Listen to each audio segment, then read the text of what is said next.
तो first of all good morning to all of you. देखो next lecture है हमारा lecture 6 canal designing. Unit second है, first unit complete हो चुकी है। सेकंड यूनिट हमारी कौन सी? Canal designing. तो कैनाल डिजाइनिंग देखते हैं हम। कैनाल डिजाइन का मतलब क्या है कि हमें जो कैनाल है, पहले तो ये समझो आप कैनाल क्या होती है।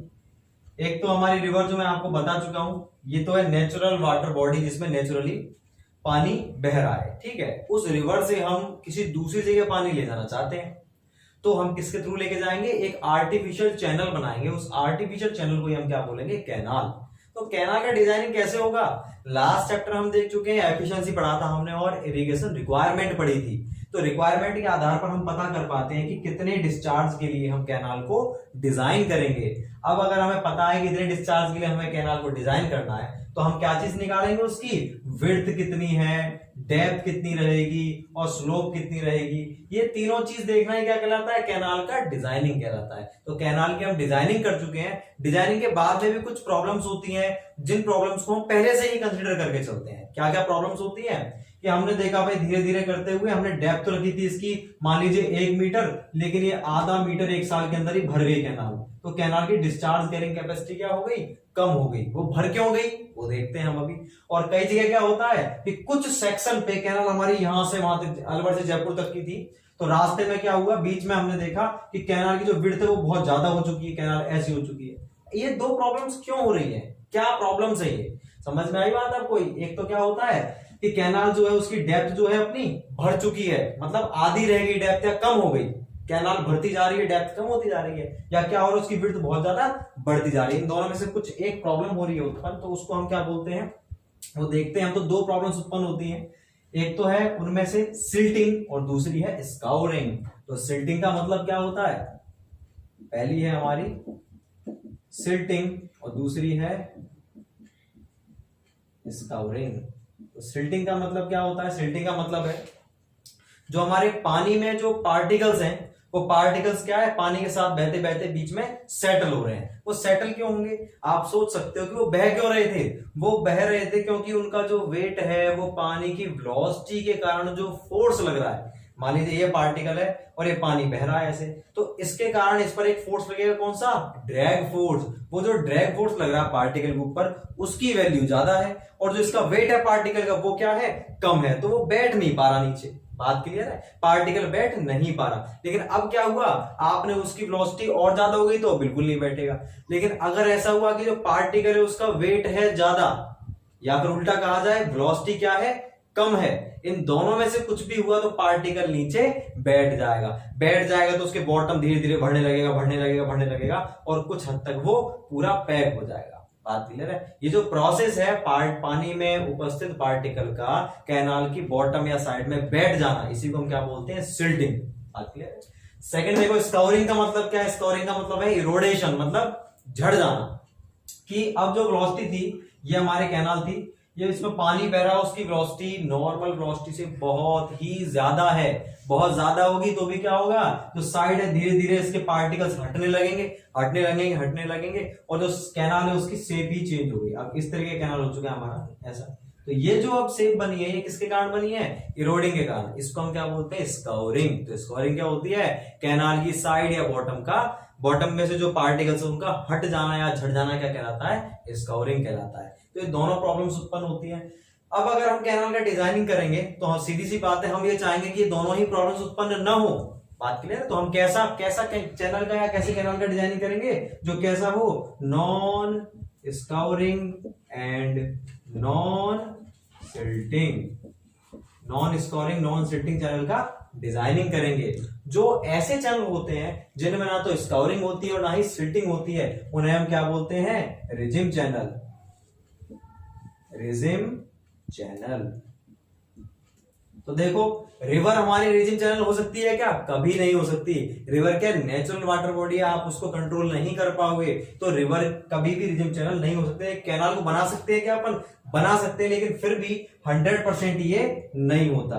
कोई भी चीज 100% क्योंकि आइडियल कंडीशन है कि उसमें एक भी पार्टिकल बैठेगा नहीं, एक भी पार्टिकल जो है इरोड नहीं होगा, ऐसी चीज पॉसिबल नहीं है ना। तो देखिए, ये हमारा रिजिम चैनल के बारे में बात थी। तीनों पॉइंट क्लियर हो गए। रिजिम चैनल क्या होता है? Non scoring non silting channel को हम क्या बोलते हैं? Regime channel.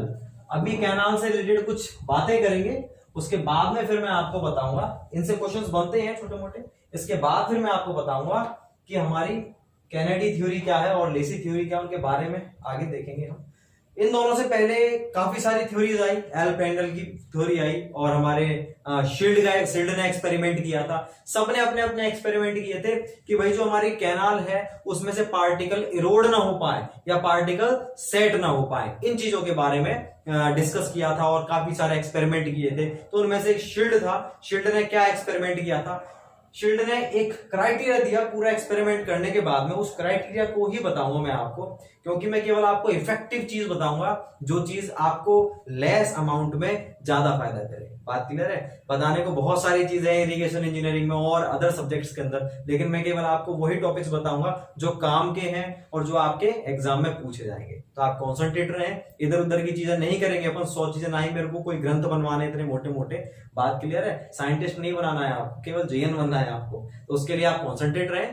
तो मैं आपको बताता हूं शील्ड का जो एक्सपेरिमेंट का जो रिजल्ट था वो क्या था। कि शील्ड ने एक्सपेरिमेंट किया बकायदा, उसके बाद उन्होंने देखा कि जो बेड पार्टिकल है, बेड का मतलब क्या है, देखो ये तो है स्लोप और ये क्या है, बेड। बेड जिस भी पार्टिकल से इसका बेड बनेगा या कैनाल बनेगी, उस पार्टिकल का साइज हम क्यों ना इतना रखें, मतलब इतना रखें कि पानी के कारण, पानी की वेलोसिटी के कारण ये पार्टिकल उठ ना जाए, स्काउरिंग ना होने पाए।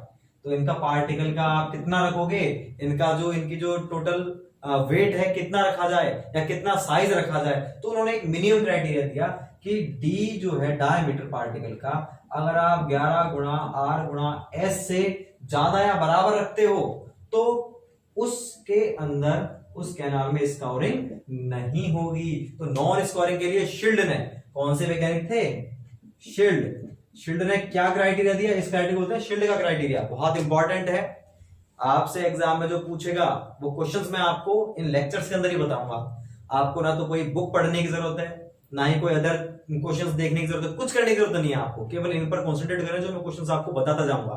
और हो सके तो जब आप नोट्स बनाओ तो जो मैं क्वेश्चंस बताता हूं ना, उन क्वेश्चंस को आप सेपरेटली एक पहले रफ लिखना है, उसके बाद अपना एक फेयर बना लेंगे क्वेश्चंस का, जो भी मैं क्वेश्चंस आपको बोलता जाऊं। ठीक है? क्वेश्चन बनता है शील्ड के अकॉर्डिंग स्काउरिंग नहीं होने के लिए मिनिमम पार्टिकल का साइज कितना होना चाहिए? 11 आर एस से ज्यादा या बराबर। ऑप्शन मिलेंगे 9 आर एस, 111 आर एस, ऐसे मिलेंगे आपको। तो क्या है इसका criteria? 11 into R into S से अधिक या बराबर होना चाहिए। यहां पर आर का मतलब क्या है? इसका मतलब क्या? आर का मतलब हाइड्रोलिक डेप्थ या हाइड्रोलिक मीन रेडियस, और एस का मतलब क्या है? एस का मतलब है स्लोप। कौन सी स्लोप है ये साइड स्लोप नहीं है भाई, ये तो होती है साइड स्लोप। स्लोप भी दो है हमारी, एक तो होती है साइड स्लोप और एक क्या है?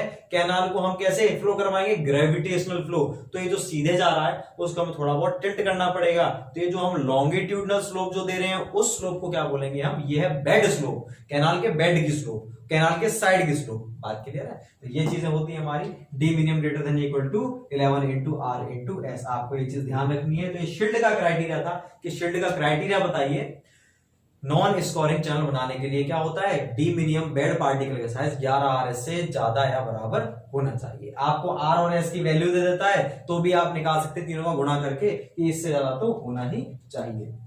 इसके बाद में मैं बात करता हूं कि जो शियर स्ट्रेस की बात करते हैं, शियर स्ट्रेस की अगर हम बात करते हैं कि शियर स्ट्रेस कितना रखा जाए। ये जो हमारे चैनल होते हैं, कैनाल होती है, कैनाल के साइड पर एज वेल एज कैनाल के साइड पर और बेड दोनों पर क्या है? शियर स्ट्रेस लगता है। शियर स्ट्रेस कौन सा होता है भाई? जो हमारा पानी है, पानी में आपको शियर स्ट्रेस के बारे में कंप्लीट बताऊंगा स्ट्रेंथ ऑफ मटेरियल के अंदर। जब मैं स्ट्रेंथ ऑफ मटेरियल पढ़ाऊंगा आपको तब बताऊंगा शियर स्ट्रेसेस क्या होते हैं।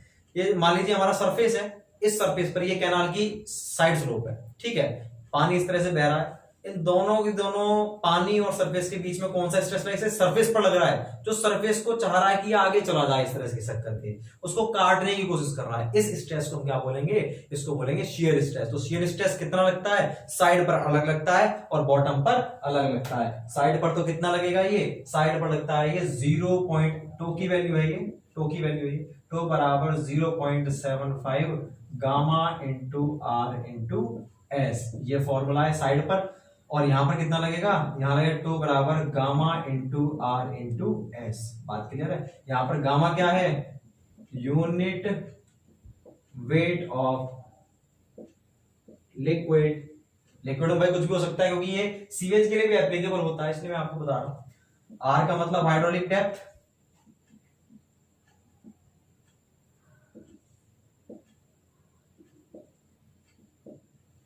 और एस का मतलब क्या है हमारा, बेड स्लोप।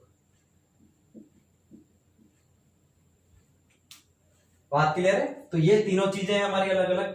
अब देखो क्वेश्चंस क्या है, बस कॉन्सेप्ट इतना ध्यान रखना है, साइड पर 0.75 गामा आर एस और बेड पर कितना है गामा आर एस। अब आपसे क्या क्या पूछेगा, ये बताइए कि जो चैनल के साइड और बेड स्लोप पर, साइड स्लोप और बेड स्लोप पर शियर स्ट्रेसेस का रेशियो कितना होता है। तो साइड स्लोप पर कितना होता है 0.75, बेड पर कितना है गामा आर एस, यहां पर कितना है गामा, ये कट गया, कितना बचा ओनली 0.75। उल्टा पूछ लिया कि बेड और साइड पर कितना होता है, तो 0.7, यहां पर गामा आर एस और यहां पर 0.75 gamma into R into S. तो gamma R S gamma S cancel, तो 1/0.75, 0.75 का मतलब क्या हो गया 3/4, तो 4/3 बराबर 1.33। तो आप ध्यान रखें किस किस का रेशो पूछ रहा है। और कैसे पूछेगा कि जो हमारे चैनल है उसके साइड पर बॉटम के रेस्पेक्ट में कितना परसेंटेज होता है शेयर स्ट्रेस, कितना परसेंट होगा 75%, ऐसे ऑप्शन मिलेंगे 0.75%, 7.5%, 75%, 175%, कितना होता है 75% होता है। या इसका इसके रेस्पेक्ट में पूछेगा तो कुछ भी पूछे, 10 क्वेश्चन पूछे, आपको क्या याद रखना है, केवल कॉन्सेप्ट याद रखना है। हमेशा कॉन्सेप्ट याद रखने हैं, आपको कभी रटना नहीं है। वहां पर आप उस कॉन्सेप्ट को अप्लाई करो, विद इन 2 सेकंड, आपको 1 सेकंड ज्यादा लगेगा अगर आपने रटा हुआ है कि ये इन दोनों का रेशो ये होता था और बेड और स्लोप का ये था, स्लोप और बेड का ये था, तो आपने रट रखा है, तो आपको टाइम लगेगा 1 सेकंड, ठीक है, क्लिक करने में। लेकिन आपने रट नहीं रखा, आपको कॉन्सेप्ट पता है, वहां पर 2 सेकंड लगेंगे। लेकिन चीज क्या है कि अगर आपने रट रखा है तो आपका गलत होने के चांसेस ज्यादा हैं, लेकिन यहां पर गलत होने के चांसेस बिल्कुल नहीं है। बात क्लियर है। इतना सा डिफरेंस आता है, ज्यादा टाइम का डिफरेंस नहीं आएगा। ये नहीं कि भाई आपका 5 मिनट चले गए इसमें, ठीक है। तो ये कुछ स्ट्रेसेस थे बॉटम पर, साइड पर। एक कुछ बात होती है कि जो हमारे चैनल का जो बेड होता है ना, मैं बात कर रहा हूं कैसा कैसा चैनल की बात कर रहे हैं, अलवियल। अलवियल में अलवियल बेड का मतलब क्या होता है, अलवियल, अलवियल का मतलब है जो हमारे ऐसे इलाके होते हैं ना जहां पर हमारे रिवर वगैरह है, जिस मिट्टी में, जिस सॉइल में हमारी रिवर बहती है, वो कौन सी होती है हमारी अलवियल सॉइल। बालू मिट्टी जिसे बोलते हैं हम यूपी में, वो होती है हमारी अलवियल सॉइल। ये बेसिकली इसके कलर टेक्सचर सेम रहता है, लेकिन कलर में डिफरेंस हो सकता है। कई जगह बिल्कुल मटमैला कलर होगा, कई जगह कैसा होगा मिट्टी जैसा, कई जगह होगा इसके कैसा थोड़ा सा सिल्वर जैसा, थोड़ा सा सिल्वर जैसा कलर होगा। तो ये होती है हमारी अलवियल सॉइल। अब हम बात करते हैं कि अगर अलवियल सॉइल में हमारे कैनाल बने हुए हैं और उसकी शेप कैसी है, सेमी इलिप्टिकल। भाई अपने आप वो है ना, सेमी इलिप्टिकल शेप को अपने आप ही गेन कर लेती है कैनाल। अगर आपने कोई भी चैनल बना दिया, चाहे आपने कैसे बनाया हो, अगर वो अलवियल सॉइल के अंदर है, तो धीरे धीरे धीरे धीरे धीरे धीरे ऑटोमेटिकली वो कैसी शेप को धारण कर लेगी, सेमी इलिप्टिकल। अब बात आती है कि अगर आपने कोई चैनल बनाया है जिसमें जो बेड पार्टिकल्स है उसका साइज आप क्या बढ़ाते जा रहे हो, इसमें पार्टिकल का साइज D1 है, ठीक है। अब आपने एक और चैनल बनाई, लेकिन उसमें पार्टिकल साइज क्या रखा आपने, इससे बड़ा रखा, उसका नाम D2 साइज के पार्टिकल है। तीसरे आपने क्या करे, पार्टिकल का साइज और भी ज्यादा रखा, थर्ड का कितना D3 रखा। तो क्या देखा हमने कि जैसे जैसे पार्टिकल के साइज बढ़ते जा रहे हैं, यहां पर क्या है D3 is greater than D2 is greater than D1। जैसे जैसे पार्टिकल साइज बढ़ता जा रहा है, उसकी विड्थ क्या होती जा रही है, बढ़ती जा रही है। बात क्लियर है। ये थी B1, ये B2 और ये B3। तो जैसे जैसे पार्टिकल साइज बढ़ रहा है, उसकी विड्थ भी बढ़ती जा रही है। या हम कह सकते हैं कि जो हमारी कैनाल है या चैनल है वो क्या है, फ्लैट होता जा रहा है। ये देखो ऐसे फ्लैट होता जा रहा है। तो क्वेश्चन यही बनता है कि पार्टिकल के साइज बढ़ने पर अलवियल जो कैनाल होता है वो फ्लैट होता जाता है, राउंड होता जाता है, या कैसा, इस तरह से आपसे क्वेश्चन पूछेगा। और या फिर उसकी विड्थ जो है बढ़ती जाएगी, रिमेन अनचेंज्ड वैसी रहेगी, घटती जाएगी, ऐसे क्वेश्चन पूछेगा आपसे। तो क्या होगा, अगर पार्टिकल साइज बढ़ रहा है तो विड्थ बढ़ती जाएगी, ठीक है। एक ये चीज थी हमारी, ये भी इसी से रिलेटेड टॉपिक था। एक चीज और है, ideal ideal canal. Ideal canal कौन सी होती है? अब अगर मैं बात करता हूं आइडियल कैनाल, तो देखिए अब कैनाल तो दो होती है, एक तो होती कौन सी, लाइंड, और एक होती है अनलाइंड। लाइंड का मतलब क्या है? लाइंड का मतलब वो कैनाल जो आपने कैनाल बना दी मिट्टी की, लेकिन बाद में आपने क्या कर दिया, इस पे ब्रिक वर्क कर दिया पूरे पे, या आपने आरसीसी की लेयर लगा दी। तो आरसीसी की लेयर लगाने से क्या हो गया, पानी अब नीचे नहीं जाएगा, परकुलेट नहीं होगा, होगा तो बहुत माइनर होगा। तो आपने कौन से लॉसेस बचा लिए, इनफिल्ट्रेशन लॉसेस को बचा लिए। तो ये जो कैनाल बनी है इनको क्या बोलेंगे, आपने मतलब क्या कर दिया, कैनाल की लाइनिंग कर दी। इन कैनाल को हम क्या बोलते हैं, लाइंड कैनाल। और अनलाइंड का मतलब आपने लाइनिंग नहीं करी, उन्हें क्या बोलेंगे हम, अनलाइंड कैनाल। तो आइडियल कैनाल, जो हमारी लाइंड कैनाल है वो कौन सी होती है आइडियल, वो होती है हमारी ट्रेपेजॉइडल। ट्रेपेजॉइडल कैनाल होती है हमारी लाइंड, आइडियल लाइंड कैनाल। और आइडियल अनलाइंड कैनाल कौन सी होती है, सेमी इलिप्टिकल।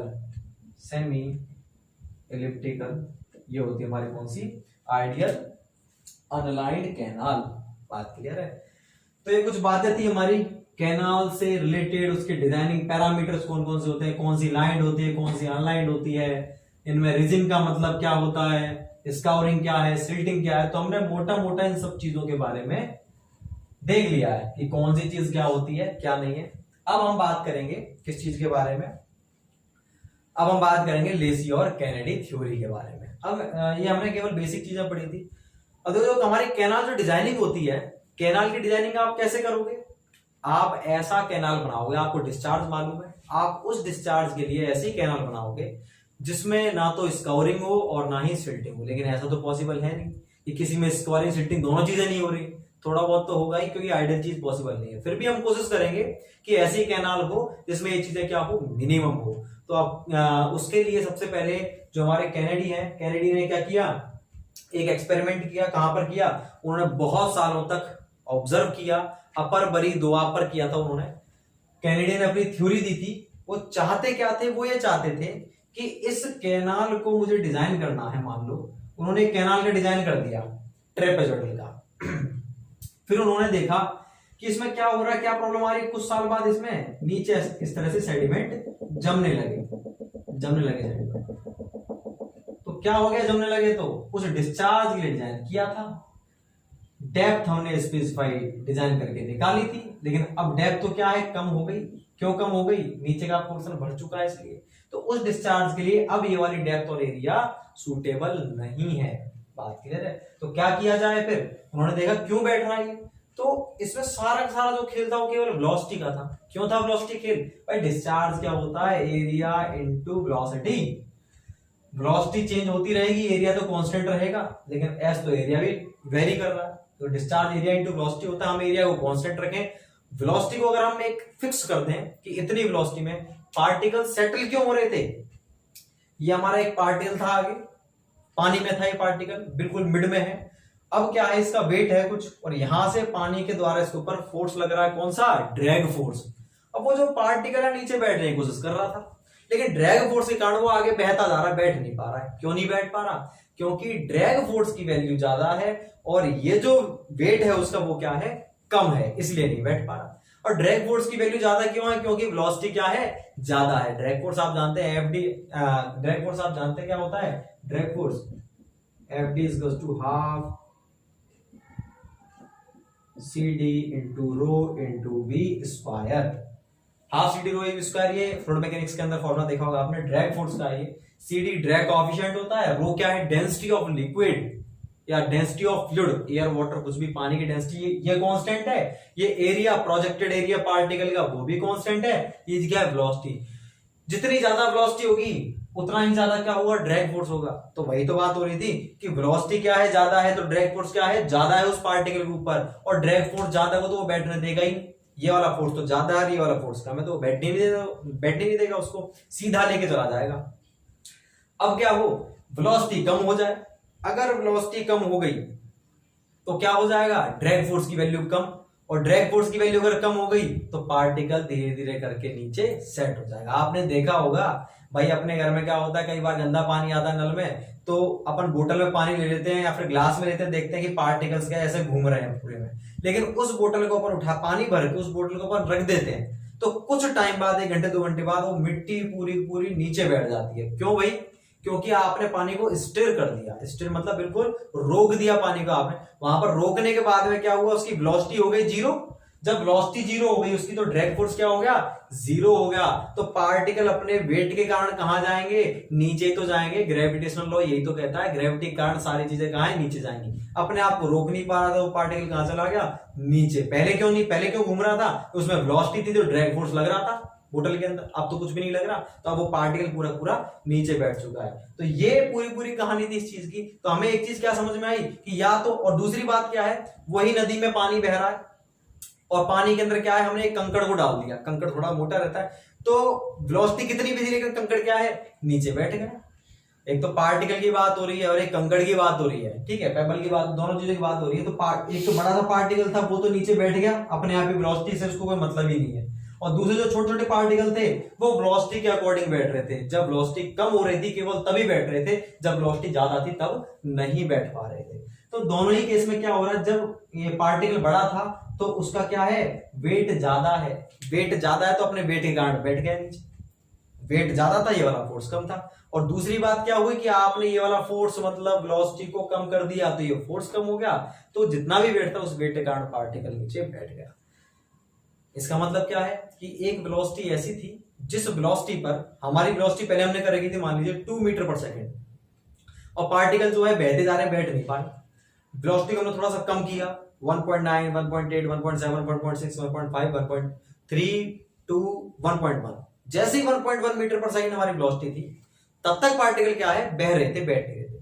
जैसे ही हमने 1 मीटर पर सेकेंड वेलोसिटी करी, पार्टिकल्स बैठने लग गए। इससे हमारे दिमाग में क्या आया कि इस कैनल के अंदर अगर हमने वेलोसिटी 1 मीटर पर सेकेंड रखी ना, और इससे कम रखी, तो पार्टिकल बैठेंगे, मतलब सिल्टिंग होगी ही होगी। लेकिन अगर हमने इससे ज्यादा रखी है तो सिल्टिंग नहीं होगी।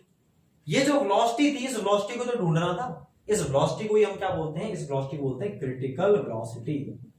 Critical velocity. इस वेलोसिटी पर ना तो सिल्टिंग होगी और ना ही स्कॉरिंग होगी। तो उस क्रिटिकल वेलोसिटी को ढूंढना है। तो कैनेडी ने पूरा का पूरा जो एक्सपेरिमेंट किया या ऑब्जर्वेशन किया, इस वेलोसिटी को ढूंढने में किया कि इस वेलोसिटी को किस तरह से ढूंढूं, कितने पर होगी।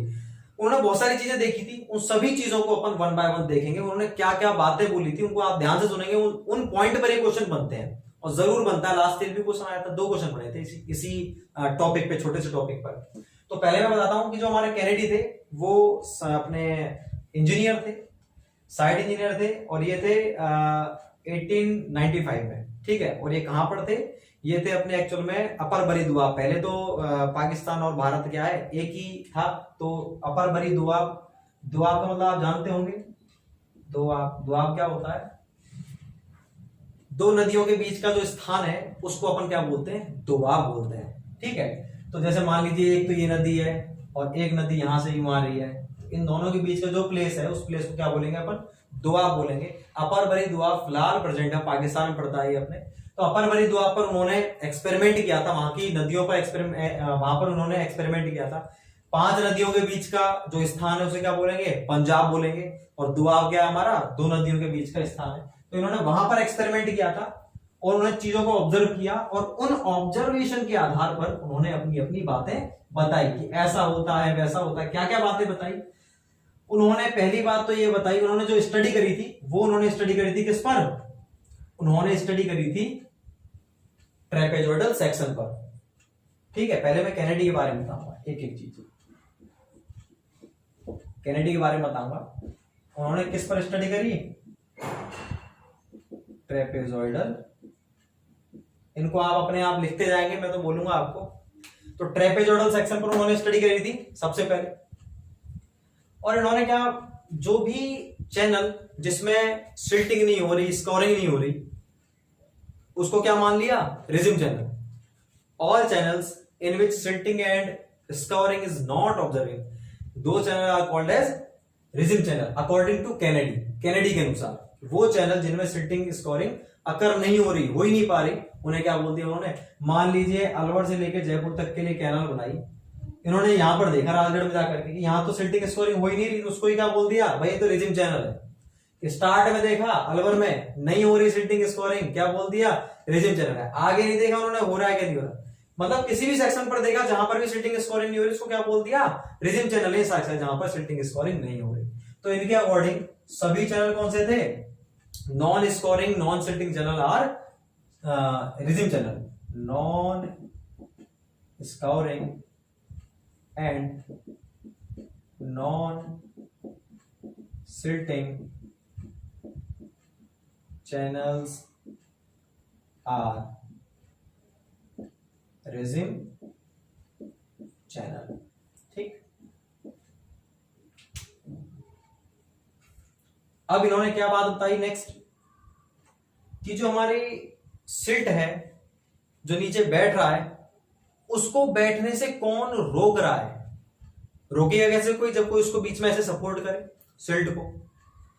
तो सिल्ट को, ये जो हमारा सिल्ट नीचे बैठ रहा था, ये सिल्ट नीचे बैठ रहा था, इसको बैठने से ऊपर ऐसे फोर्स कौन लगाया, कौन रोकेगा इसको, इसको रोकने के लिए कुछ ऐसे एडीज, कुछ एडीज जनरेट होगी। बात क्लियर। तो वो एडीज इन्होंने बोला, एडीज का मतलब करंट, धाराएं, भंवर धारा होती है। इन्होंने बोला कि सिल्ट को केवल वर्टिकल एडीज रोकती हैं। कौन सी एडीज, वर्टिकल, मतलब जो बिल्कुल वर्टिकल खड़ी होती है। ये किसने बोला, कैनेडी ने। कैनेडी ने कहा silts are supported by only vertical eddies, केवल वर्टिकल एडीज के द्वारा सपोर्ट किया जाता है सिल्ट को। सपोर्ट करने का मतलब क्या, जो रोकता है। बात क्लियर है, नीचे बैठने से। और क्या बातें बताई कैनेडी ने, उनको भी देखते हैं।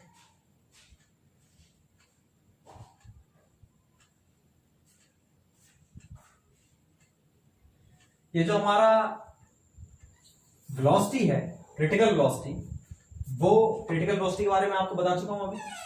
तो कैनेडी के अनुसार जो हमारी क्रिटिकल वेलोसिटी होती है, वो किस चीज पर निर्भर करेगी, वो करेगी सिल्ट जो है उसके साइज पर, उसकी ग्रेड पर। ग्रेड का मतलब आप जानते हैं, uniformly graded, well graded, poor graded, ये सारी चीज ग्रेड होती है हमारी। किस किस पर डिपेंड करती है क्रिटिकल वेलोसिटी, सिल्ट के साइज पर और सिल्ट की ग्रेड पर निर्भर करती है। ये किसने बताया, हमारे कैनेडी ने, कि क्रिटिकल वेलोसिटी डिपेंड करेगी सिल्ट साइज और सिल्ट ग्रेड पर। सारी बातें चलती है कैनेडी से रिलेटेड। इन्होंने बेड पार्टिकल्स का कोई रोल नहीं बताया कि बेड पार्टिकल्स का साइज इतना रखा जाए, इतना रखा जाए तो हमारी क्रिटिकल वेलोसिटी कंट्रोल हो सकती है। जैसे किसने बताया था, शील्ड ने बताया था कि इस पार्टिकल से ज्यादा रखने पर पार्टिकल का साइज डिमिनियम greater than equal to 11 RS, अगर इसे ज्यादा रखेंगे तो क्या है, इरोडेशन या स्कोरिंग नहीं होगी। ऐसी चीज इन्होंने कुछ नहीं बताया। इन्होंने कहा केवल सिल्ट किस पर डिपेंड करती है क्रिटिकल वेलोसिटी, सिल्ट की जो ग्रेड है और सिल्ट के साइज पर। उन्होंने बेड पार्टिकल का कोई रोल नहीं बताया। नेक्स्ट चीज, इन्होंने इस सिल्ट के लिए, पहले मैं आपको क्रिटिकल वेलोसिटी के बारे में बताता हूं। इन्होंने क्रिटिकल वेलोसिटी का फॉर्मूला दिया। क्या दिया इनके अकॉर्डिंग, जो क्रिटिकल वेलोसिटी होती है, क्रिटिकल वेलोसिटी जो होती है उसका फॉर्मूला क्या है, V not is equal to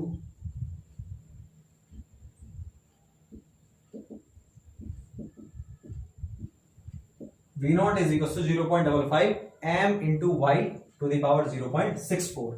यहां पर m क्या होता है, m होता है क्रिटिकल वेलोसिटी रेशो, इसको शॉर्ट में CVR, not CBR, it's CVR। और y क्या है, depth of channel. Last year इससे 2 क्वेश्चन बने थे, इसी इतने से फॉर्मूले से। देखो इससे बहुत प्रकार क्वेश्चन बनते हैं। एक तो कि भाई जो हमारा कैनेडी है उसके अकॉर्डिंग जो वेलोसिटी होती है, क्रिटिकल वेलोसिटी वो होती है V not is equal to A dot M dot Y to the power B, where A and B are respectively, ये क्वेश्चन आया था लास्ट ईयर डिग्री में, वी नॉट बराबर A M Y to the power B होता है, जहां पर ए और बी क्या है, ऑप्शन ए था आपके 0.64, 0.55, ऑप्शन बी था 0.64, 0.64, ऑप्शन सी था 0.55, 0.55 और ऑप्शन डी था 0.55, 0.64। अब देखो भाई साफ साफ लिखा हुआ है रेस्पेक्टिवली, रेस्पेक्टिवली मतलब क्या है, क्रमशः, कि ए तो क्या है और बी तो क्या। तो ए पहले है, तो पहले क्या है, यहां पर ए क्या होता है, कांस्टेंट ही तो कितना है 0.55, तो ऑप्शन या तो ये है या फिर ये है। और बी क्या होता है हमारा 0.64, तो आंसर कौन सा हो गया हमारा, डी। बात क्लियर है। तो ये क्वेश्चन आया था। और दूसरा क्वेश्चन क्या आया था, और पूछते रह गए स्टूडेंट, वो डिप्लोमा में आया था कि कैनेडी थ्योरी में किस चीज को अननोन माना जाता है, मतलब किसको एज्यूम करके हम स्टार्ट करते हैं डिजाइनिंग। साफ साफ दिख रहा है इसमें वेलोसिटी के अंदर और कोई चीज है ही नहीं, केवल क्या है, वाई डेप्थ है। तो कैनेडी थ्योरी में किस चीज को एज्यूम करते हैं अपन, डेप्थ को एज्यूम करते हैं, विड्थ को एज्यूम नहीं करते। मतलब डेप्थ का ट्रायल लेते हैं, जैसे भाई आरसीसी के अंदर हम डिजाइनिंग करते हैं तो किसी लोड के लिए डिजाइन करते हैं, इतने लोड के लिए डिजाइन करो, तो आप डेप्थ को आप कांस्टेंट मान लेते हो कि डेप्थ इतनी है, तो आप विड्थ निकालते हो, या फिर विड्थ को मान लेते हो तो डेप्थ निकालते हो फॉर्मूले के अकॉर्डिंग। तो यहां पर किसको मान के चलते हैं अपन, डेप्थ को मान के चलते हैं। अब मैं आपको बात बताता हूं एम के बारे में, एम की क्या कहानी है। पहले जो कैनेडी ने फॉर्मूला दिया था वो दिया था 0.55 y टू दी पावर 0.64, बस इतना सा फॉर्मूला दिया था। अब प्रॉब्लम क्या हुई इस फॉर्मूले में, ये प्रॉब्लम हुई कि कैनेडी ने जो स्टडी करी थी वो अपर बरी दुआब पर करी थी, और वो तो हमारे उधर पड़ता था, इंडिया के बिल्कुल नॉर्थ साइड में पड़ता था वो लगभग। अब वहां की जगह, मतलब ये डिजाइनिंग कहां की मिट्टी के लिए है, वहां की मिट्टी के लिए। अब पूरे इंडिया में ये सॉइल तो सेम है नहीं, हर जगह पूरे इंडिया में एक जैसी सॉइल है, सॉइल भी अलग है, ठीक है, वहां पार्टिकल्स भी अलग होंगे। तो अगर मुझे डिजाइनिंग करना है अलवर में, अगर मुझे अलवर में कोई कैनाल का डिजाइनिंग करना है, तो वहां पर दिक्कत आ रही थी, सिल्टिंग भी हो रही थी, स्कोरिंग भी हो रही थी, प्रॉब्लम्स आ रही थी। क्यों? क्योंकि उन्होंने तो उस मिट्टी के अकॉर्डिंग वेलोसिटी को ज्ञात किया था। बाकी जगह क्या करें, तो बाकी जगह के लिए उस सिल्ट को क्या है, कंपनसेट करने के लिए उन्होंने एक फैक्टर को और यूज किया, उसे क्या बोला इन्होंने, क्रिटिकल वेलोसिटी रेशियो, एम। तो एम क्या होता है, ये केवल पार्टिकल साइज के लिए रहता है। तो वहां की जो पार्टिकल थे उसको तो इन्होंने स्टैंडर्ड मान लिया, ठीक है, उसको क्या मान लिया इन्होंने, स्टैंडर्ड। कहां के, अपर बरी दुआब के, वहां के पार्टिकल को तो मान लिया इन्होंने स्टैंडर्ड पार्टिकल, ये है हमारा स्टैंडर्ड पार्टिकल। उससे कम साइज के अगर पार्टिकल है तो एम की वैल्यू उन्होंने फिक्स कर दी। मतलब अगर हम वहां की जगह अगर बात कर रहे हैं अलवर की, और अलवर की जो सॉइल का पार्टिकल है वहां के पार्टिकल से क्या है, कम साइज का है, मतलब particle size is less than standard particle. Standard कौन सा है, अपर बरी दुआब वाला। तब तो एम की वैल्यू क्या रहेगी, 0.721। कब होगी ये, जब पार्टिकल का साइज स्टैंडर्ड साइज से क्या है, लेस देन स्टैंडर्ड साइज। और स्टैंडर्ड साइज का मतलब मैं बता चुका हूं, अपर बरी दुआब वाला। और अगर स्टैंडर्ड साइज से क्या है, ज्यादा है, तो इसकी वैल्यू क्या होगी, 1.021। तो अगर मैं कहूं कि एम की वैल्यू की रेंज क्या है, तो क्या है 0.7 to 1.2। तो ये हमारी बात थी किस चीज की, एम की। तो एम पहले नहीं लिया था, बाद में लिया गया इस कमी को पूरा करने के लिए, ठीक है। तो अब यहां से मैं पॉइंट बनाता हूं आपको, नेक्स्ट पॉइंट क्या है, 6 पॉइंट, कि इन्होंने जो हमारे कैनेडी हैं, कैनेडी ने सिल्ट के लिए क्या यूज किया, सिल्ट फैक्टर यूज किया, सीवीआर यूज किया। क्या यूज किया इन्होंने यूज किया था सीवीआर, क्रिटिकल वेलोसिटी रेशियो, और उसकी वैल्यूज 0.7 से 1। कब, जब particle size less than standard size, और अगर क्या है, ग्रेटर देन स्टैंडर्ड साइज है, तब क्या कहलाएगा, उसकी वैल्यू 1 to 1.2। ये कुछ बातें थी हमारी इससे रिलेटेड। अब अगर हम बात करते हैं, ये 6 के 6 पॉइंट थे हमारे कैनेडी के। एक पॉइंट और है कि कैनेडी ने केवल एक ही फॉर्मूला दिया था। कौन सा फॉर्मूला दिया था, वेलोसिटी का, कि क्रिटिकल वेलोसिटी वही ऐसे निकालते हैं, v बराबर 0.55 m इंटू वाई की पावर 0.64। इसके अलावा इन्होंने कोई चीज से मतलब नहीं, कि स्लोप ऐसे निकालेंगे, वेटेड पेरीमीटर ऐसे निकालेंगे, ठीक है, और इसकी लॉन्गिट्यूडनल स्लोप ऐसे निकालेंगे हम, और इसकी स्कावर डेप्थ इतनी रहेगी, ठीक है, और इसकी हाइड्रोलिक रेडियस इतनी रखेंगे, कैपिटल आर, कुछ भी चीज नहीं बताई इन्होंने, केवल एक फॉर्मूला दिया, और बाकी चीजों को किस पर छोड़ दिया इन्होंने, कटर। तो कटर इक्वेशन आपने देखी होगी फ्लूइड मैकेनिक्स में, कटर से इक्वेशन जिससे अपन स्लोप वगैरह भी निकालते हैं, एन की वैल्यू निकालते हैं, स्मॉल एन, मैनिंग्स कोएफिशिएंट। तो कटर इक्वेशन पर इन्होंने बाकी चीजों को छोड़ दिया था। इसका मतलब क्या है कि जो कमियां कटर की इक्वेशन की थी वो सारी कमियां किसकी हो गई, कैनेडी इक्वेशन की। तो कैनेडी के अंदर वो सारी कमियां ऑटोमेटिकली इन्वॉल्व हो चुकी हैं कि जो कमियां कटर की थी वो सारी कमियां किसकी होगी, कैनेडी, क्योंकि इन्होंने बाकी चीजों के लिए इसका यूज किया। तो ये पूरी जो मैंने बताया वो पूरी थ्योरी थी कैनेडी से रिलेटेड। सारे पॉइंट, इनसे बाहर कोई क्वेश्चन नहीं आएगा जो मैं आपको बता रहा हूं। 6 पॉइंट बताए मैंने आपको, 7 पॉइंट। अब देखो, अब बात करते हैं हम इसके बाद में लेसी की। तो जो कमियां थी कैनेडी की उनको दूर करने के लिए कौन आए, लेसी।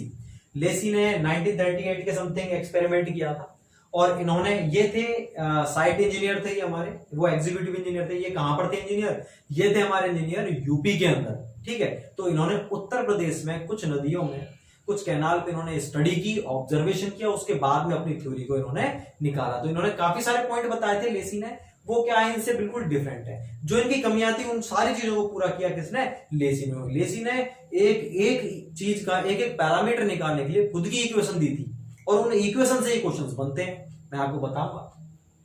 तो अब मैं बात करूंगा लेसी के बारे में। लेसी के 1 बाय 1 सारे के सारे पॉइंट देखेंगे, जैसे हमने इनके देखे थे ऐसे ही हम लेसी के पॉइंट देखेंगे। तो अब बात करते हैं अपन लेसी की थ्योरी की। तो भाई ये इक्वेशन बहुत ज्यादा इंपॉर्टेंट है, ध्यान रहे, कोई न्यूमेरिकल नहीं बनेगा, 1% भी न्यूमेरिकल नहीं बनेगा इस पे, लेकिन इक्वेशन इंपॉर्टेंट है। क्यों, डायरेक्टली आपसे इक्वेशन पूछेगा क्या होती है, डिग्री में पूछा गया, लास्ट ईयर में आप देख सकते हैं एज इट इज। अब बात करते हैं अपन लेसी थ्योरी। लेसी थ्योरी क्या कहती है,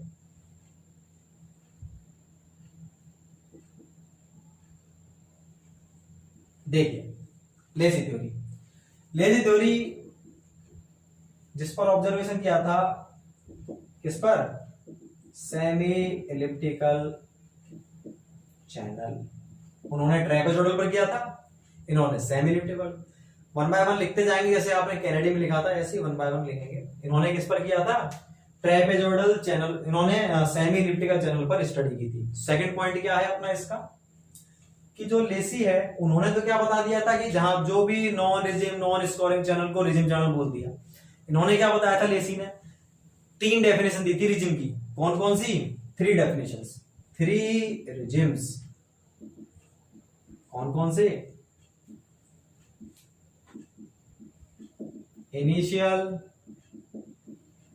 फाइनल और ट्रू रिजिम। इनिशियल रिजिम कौन सा होता है, अगर स्टार्ट में किसी प्रकार की स्कोरिंग सेटिंग नहीं हो रही तो हम उसे क्या बोलेंगे, इनिशियल रिजिम। कि जो चैनल है हमारा वो किसमें है, इनिशियल रिजिम के अंदर है। और अगर क्या हो रहा है, फाइनल रिजिम, एंडिंग पॉइंट पर, टेल पॉइंट पर इस प्रकार की एक्टिविटीज नहीं हो रही, स्टार्ट में हो रही है, बीच में हो रही है कहीं पर, लेकिन एंड में नहीं हो रही स्कोरिंग सेटिंग, तो उसे क्या बोलेंगे हम, फाइनल रिजिम में। और अगर हमारा ट्रू रिजिम क्या है, ट्रू रिजिम है जहां पर किसी भी एंड पर, ना तो स्टार्टिंग में, टाइम की बात भी है यहाँ पर कि हमने आज से स्टार्ट करें, कल से स्टार्ट करें, ना तो अभी हो रही ना ही बाद में।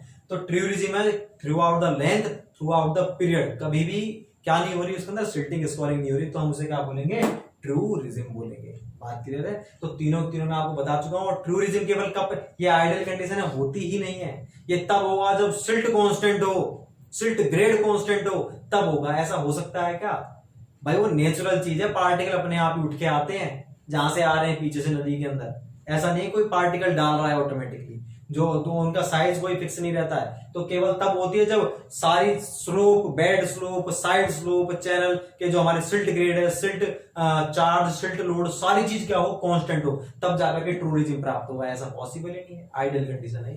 बात क्लियर है। ट्रू रिजिम क्या होता है, इसको आप नोट में लिख सकते हैं कि ट्रू रिजिम केवल कब प्राप्त होगा, जब silt grade, silt size, silt load, channel bed और साइड स्लोप, सारी चीजें क्या हो, कांस्टेंट हो, केवल तब प्राप्त होगा। अब हम बात करते हैं थर्ड पॉइंट। थर्ड पॉइंट क्या है, उन्होंने बताया था कि जो हमारी सिल्ट है उसको कौन सपोर्ट करता है, वर्टिकल एडीज, केवल जो बॉटम से जनरेट हो रही है वो एडीज उसको सपोर्ट करेगी। लेकिन इन्होंने क्या बताया, इन्होंने लेसी ने बताया वर्टिकल के साथ साथ जो साइड स्लोप एडीज हैं वो भी इसको सपोर्ट करती हैं। वर्टिकल के साथ साथ साइड स्लोप एडीज भी इसको सपोर्ट करती हैं सिल्ट को, ये नहीं केवल वर्टिकल वर्टिकल इसको सपोर्ट करेंगी। तो ये बताया था किसने, लेसी ने, कि जो हमारी एडीज हैं यहां से तो जनरेट हो रही है वो सपोर्ट करेंगी, और दूसरी कौन सपोर्ट करेंगी, जो यहां से जनरेट हो रही है। ठीक है, तो ये हमारा तीसरा पॉइंट था लेसी का। आप लिखते जाएंगे इनको वन बाय वन। मैंने आपको बता दिया पहले ही नोट्स बनाने का तरीका। आपको कोई भी पॉइंट सुन करके समझ करके पॉज करना है वीडियो, और फिर उसको आपको लिख देना है अपने नोट्स के अंदर, केवल पहले रफ में, उसके बाद में जब आप उसको रिवाइज करो तब आप क्या करोगे, फेयर के अंदर बिल्कुल प्रॉपर नोट्स बनाओगे। और दूसरी चीज, आप बुक लेते हो तो दी बेस्ट है, ठीक है, तो उसके अंदर सारी चीजें ऑलरेडी लिखी हुई, जिससे आप क्या है समझ पाओ चीजों को। और दूसरी बात, क्वेश्चन का तो आपको बनाना ही पड़ेगा, क्योंकि मैं आपको बहुत सारे क्वेश्चंस बोलूंगा जो आप लिखते जाएंगे साथ साथ में रफ के अंदर, उनसे ही आप देख पाओगे जो है आपका एग्जाम होगा। एग्जाम में आपको उसमें से 90 to 95% क्वेश्चन बिल्कुल मिलेंगे आपको, जो भी मैं आपको क्वेश्चन बोलूंगा। ठीक है, तो तीसरा पॉइंट हो चुका है। चौथा पॉइंट अपने लेसी ने क्या बताया था कि जो वेलोसिटी है, क्रिटिकल वेलोसिटी किस पर डिपेंड करती है, सिल्ट की ग्रेड पर, सिल्ट के साइज पर, सिल्ट के लोड पर। इन्होंने बोला इन पे डिपेंड नहीं करती, वो करती जो बेड पार्टिकल है, जिस पार्टिकल से कैनाल का बेड बना है उसके साइज पर डिपेंड करती है। ये किसने बताया, ये बताया लेसी ने। ठीक है, तो इसका फोर्थ पॉइंट ये था अपना। फोर्थ पॉइंट क्या था, किस पर डिपेंड करती है, बेड पार्टिकल पर। जो हमारा बेड पार्टिकल है उस पर डिपेंड करती है हमारी क्रिटिकल वेलोसिटी, बेड पार्टिकल पर। ठीक है, उसके बाद में अगर मैं नेक्स्ट पॉइंट बोलूं फिफ्थ, तो वो क्या है, कैनेडी ने क्या किया था, कैनेडी ने अपने जो भी सिल्ट है उसके लिए एक पैरामीटर दिया, और उस पैरामीटर को क्या बोला गया, उस पैरामीटर को बोला गया क्रिटिकल वेलोसिटी रेशियो। ठीक है, क्रिटिकल वेलोसिटी रेशियो, उसको स्मॉल एम से डिनोट किया गया। इसी प्रकार लेसी ने भी एक पैरामीटर दिया, उसको बोला गया सिल्ट फैक्टर, इसको स्मॉल एफ से डिनोट करते हैं, और इसकी वैल्यू क्या होती है 1.76 रूट डीएमएम। बहुत इंपॉर्टेंट है, इस पर न्यूमेरिकल पूछ सकता है छोटा सा, पार्टिकल का साइज दे करके, और क्या है डायरेक्ट इसकी इक्वेशन पूछ सकता है। तो सिल्ट फैक्टर एफ किसने दिया था, सिल्ट फैक्टर दिया था किसने, लेसी ने, और क्रिटिकल वेलोसिटी रेशियो किसने दिया था, कैनेडी ने। दोनों कंपैरिजन याद रखना है आपको। वैल्यू एफ बराबर 1.76 रूट डीएमएम। डीएमएम का मतलब क्या है, diameter of particle in unit of MM, millimetre के अंदर। आपको कैसे बोलेगा, आपको बोलेगा भाई कोई पार्टिकल है जिसका साइज है 1.6 सेंटीमीटर, तो आप उसका एफ निकालो सिल्ट फैक्टर, तो आप करने बैठ गए 1.76 रूट 1.6। ठीक है, अब जो आपका आंसर आएगा वो किस में आएगा, आपका आंसर आएगा पॉइंट के अंदर 0.68 के समथिंग आएगा। बिल्कुल गलत है। क्यों गलत है, आपने सेंटीमीटर पुट कर दिया, ये किसमें पुट करना चाहिए था, एमएम में। अब क्या लिखोगे आप, इसको 16 लिखोगे, तो 16 का रूट निकालेंगे, फिर आप इसको क्या करोगे, मल्टीप्लाई करोगे। ये है अपना, इस तरह से क्वेश्चन आते हैं, और 1.6 सेंटीमीटर ही देगा मोस्टली, जिसका आप स्क्वायर रूट निकाल सको। तो ये पॉइंट था कि भाई सिल्ट के लिए क्या दिया था, लेसी ने सिल्ट के लिए दिया था सिल्ट फैक्टर, और उसको कैसे निकालते हैं हम, F = root F = 1.76 root DM, इस तरह से अपन इसको निकालते हैं। उसके बाद जो नेक्स्ट पॉइंट है हमारा वो क्या है, इक्वेशंस। क्रिटिकल वेलोसिटी की जो इक्वेशन थी, मैंने आपको बताया इन्होंने तो सारी इक्वेशन खुद की दी थी, किसी अदर इक्वेशन का यूज नहीं किया था। क्रिटिकल वेलोसिटी की फॉर्मूला क्या दिया था इन्होंने, V0 = Q(F²) में 140 की होल पावर 1/6। ये था क्रिटिकल वेलोसिटी। यहां पर Q क्या है, डिस्चार्ज, Q क्या है, डिस्चार्ज, और F क्या है, सिल्ट फैक्टर, जो हमने ऊपर देखा था। बात क्लियर है। तो ये हमारा क्रिटिकल वेलोसिटी का इक्वेशन थी। कोई भी न्यूमेरिकल नहीं बनेगा, बस आपसे फॉर्मूला पूछेगा। फॉर्मूले जो अब मैं लिखवाऊंगा सारे ही इंपॉर्टेंट है लेसी के, क्योंकि जितने भी एग्जाम हुए हैं आज तक जहां पर कैलसी का यूज नहीं किया गया, वहां पर आपसे डायरेक्टली फॉर्मूले पूछे गए हैं कि लेसी के अकॉर्डिंग V क्या होता है, R क्या होता है, R' क्या होता है, स्मॉल s क्या होता है, ये सारी चीजें पूछते हैं। तो ये केवल मैंने एक बताया अभी तो। और जो लास्ट था पॉइंट कैनेडी का, क्या उन्होंने बाकी चीजों के लिए किसका यूज किया था, कटर इक्वेशन का, लेकिन इन्होंने सभी चीजों की खुद की इक्वेशन दी थी। तो वो सारी इक्वेशंस में लिखता हूं कौन कौन सी इक्वेशंस दी थी। देखो इन्होंने कौन कौन सी इक्वेशन दी थी। 7th पॉइंट है हमारा, एक तो पेरीमीटर निकालने के लिए, 4.75 रूट क्यू, इस तरह से निकालते हैं पेरीमीटर। 4.75 root Q. आपको क्वेश्चन भी बन सकता है इस पे, डिस्चार्ज दे दिया, पेरीमीटर पूछ लिया अकॉर्डिंग टू लेसी। एस की वैल्यू पूछ सकता है आपसे,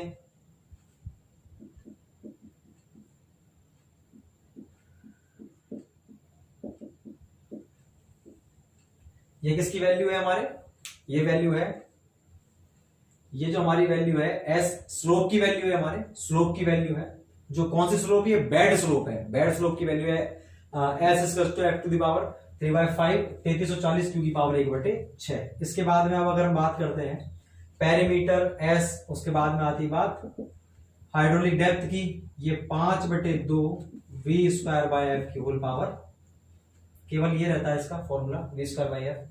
तो ये हमारा फॉर्मूला किसका था, आर का था, और आर के बाद में आर डैश की वैल्यू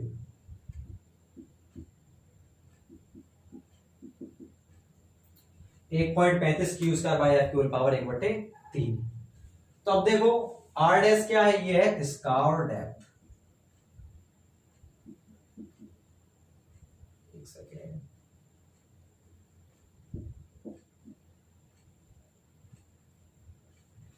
देखो भाई आर डैश का 1.35 क्यू स्क्वायर बाय एफ की, इसको ये 5/3 लिखेंगे, 1.35 क्यू स्क्वायर बाय एफ की होल पावर 1/3 स्कार डेप्थ है। स्कार डेप्थ क्या होती है, पानी इस तरह से इंपैक्ट करेगा किसी जगह, तो कितना वो गड्ढा कर पा रहा है, वो डेप्थ क्या होगी हमारी, स्कार डेप्थ। उसको कैसे नोट करते हैं, आर डैश के अकॉर्डिंग। अब क्वेश्चंस क्या क्या बनते हैं, लास्ट ईयर इस पर क्वेश्चन बना था, आपको वी वेलोसिटी दे रखी थी इतनी है 1 मीटर पर सेकेंड, और आपको सिल्ट फैक्टर दे रखा था यूनिट, तो आपसे पूछ रहा था हाइड्रोलिक रेडियस बताओ, तो क्या हो जाएगा 5/2 वी की वैल्यू भी बनती और इसकी वैल्यू भी बनती, कितना आ गया 2.5 मीटर। क्वेश्चंस कैसे बनेंगे, आपसे पूछेगा कि जो हमारी लेसी थ्योरी है उसके अकॉर्डिंग जो v होता है वो समानुपाती होता है f के स्क्वायर के, इस तरह से बनेंगे क्वेश्चन, f की पावर 1/3, f की पावर 1/6, f की पावर 2/3, इस तरह से बनेगा। तो देखो पता इसमें आंसर क्या आएगा, सभी इसको लगा देंगे क्योंकि हमें फॉर्मूला क्या पता था, v बराबर क्यू एफ स्क्वायर बटे 140 की होल पावर 1/6। तो एफ स्क्वायर मतलब इसको सूत्र लिया, बिल्कुल गलत है ये।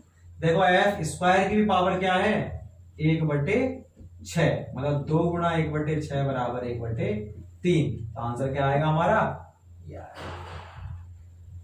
इस पर भी पूछ सकता है, इस पर भी पूछ सकता है, लेकिन वो क्या है, और आपसे क्या पूछेगा, S is directly proportional to F to the power 5/3, ठीक है, 1/6, इस तरह से पूछेगा। तो ये सारे के सारे फॉर्मूले किसके थे हमारे, ये सारे फॉर्मूले थे हमारे लेसी के। तो इस पर काफी सारे क्वेश्चंस बनते हैं। न्यूमेरिकल जो बनेगा वो आपसे केवल 3 फॉर्मूला पर पूछ सकता है, किस किस पर, एक तो स्मॉल एफ पर, आपको डिमिनियम देकर रखेगा, एफ पर पूछ लेगा न्यूमेरिकल, और एक पैरामीटर पर पूछ लेगा, पेरीमीटर पर, और तीसरा किस पर पूछेगा आपसे, केवल आर पर। मोस्टली आर पर क्वेश्चन पूछा गया और एफ पर पूछा गया, बाकी पर आपसे केवल प्रोपोर्शनलिटी पूछेगा, किसके प्रोपोर्शनल है, किसके इनवर्सली प्रोपोर्शनल है, किसके डायरेक्टली प्रोपोर्शनल है, इतना पूछेगा, इससे ज्यादा नहीं पूछ सकता। अब इसके बाद मैं बात करता हूं, 1-2 पॉइंट और है। तो ये सारी चीजें थी लेसी से रिलेटेड। तो आपने देखा कि जो लेसी है, लेसी ने किसी भी चीज का यूज नहीं किया, मतलब किसी अदर थ्योरी का यूज नहीं किया, इन्होंने खुद की ही इक्वेशन दी सारी चीजों की, खुद की ही सारी बातें बताई लेसी ने, कोई अदर इक्वेशन यूज नहीं की, उनकी जो भी कमियां थी सारी कमियों को पूरा किया लेसी ने।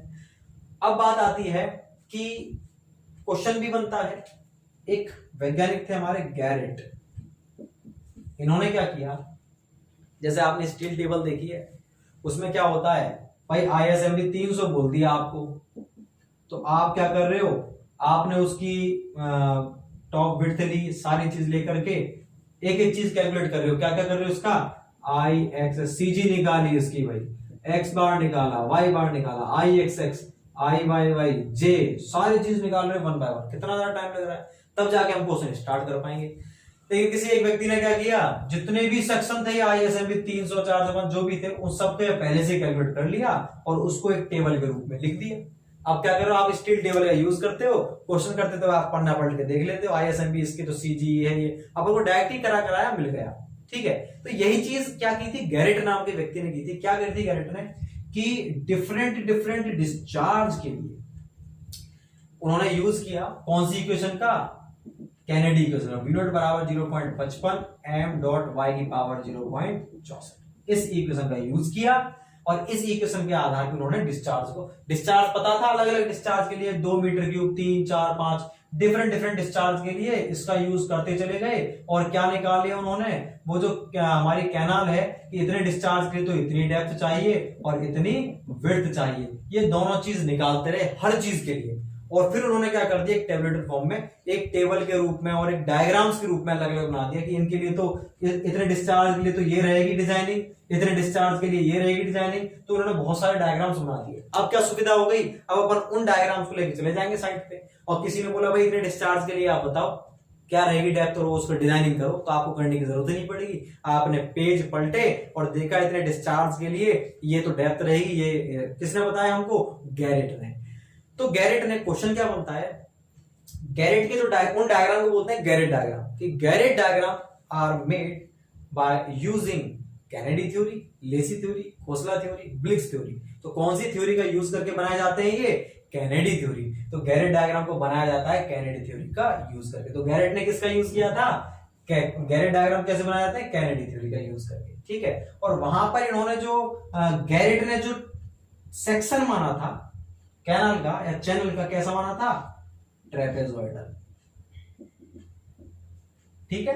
तो जो डायग्राम बने थे किसके लिए बने थे, ट्रेपेजॉइडल चैनल सेक्शन के लिए बने थे, जिनकी साइड स्लोप कितनी थी, 1/2 साइड स्लोप, बैक स्लोप तो निकालनी पड़ेगी, 1/2 इसकी साइड स्लोप रखी गई थी और ट्रेपेजॉइडल चैनल सेक्शन माना गया था। तो इस तरह से गैरेट डायग्राम बनाए गए थे। तो ये हमारा कंप्लीट जो डिस्कशन था वो था कैनाल डिजाइनिंग के ऊपर, किस तरह से कैनाल का डिजाइनिंग किया जाता है। तो ये हमारी second unit has been completely completed. Now next unit will be in next video, okay. तो थर्ड यूनिट को हम पढ़ेंगे तीसरी यूनिट के अंदर, जिसमें हम पढ़ेंगे रिवर से रिलेटेड रिवर, उसके डायवर्जन हेडवर्क्स, जो डीएसडब्ल्यू के बारे में मैंने शॉर्ट में बताया था आपको, उसकी ट्रेनिंग कैसे करते हैं, इन सब चीजों को पढ़ेंगे हम यूनिट नंबर 3 के अंदर, ठीक है। Thank you so much.